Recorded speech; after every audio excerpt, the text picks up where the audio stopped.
রাধে রাধে বন্ধুরা, কেমন আছো তোমরা সকলে? আশা করি সকলে ভালো আছো, আমিও ভালো আছি। চলো আজকে কী কী রান্না করলাম তোমাদেরকে একটু দেখিয়ে দিই। এখানে রান্না করেছি ভাত,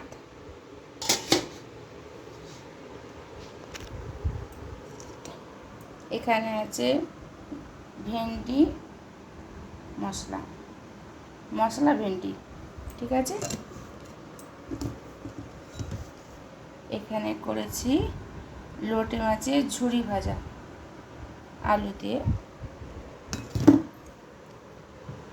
আর এখানে করেছি তেলাপিয়া মাছ আর রুই মাছ একসঙ্গে মিশিয়ে ঝোল করেছি। ওই চাকাটা দেখতে পাচ্ছ, ওটা হচ্ছে রুই মাছের চাকা, আর এগুলো তো তেলাপিয়া মাছ। এই মাছের ঝোল করেছি আলু দিয়ে, কারণ আমার ছেলে তেলাপিয়া মাছ খায় না, ওর জন্য একটা রুই মাছ দিতে হয়েছে। এই ছিল আজকে আমার দুপুরের লাঞ্চের মেনু। আমার ভিডিওটা যদি তোমাদের ভালো লেগে থাকে তো অতি অবশ্যই একটা লাইক করতে ভুলবে না। টাটা।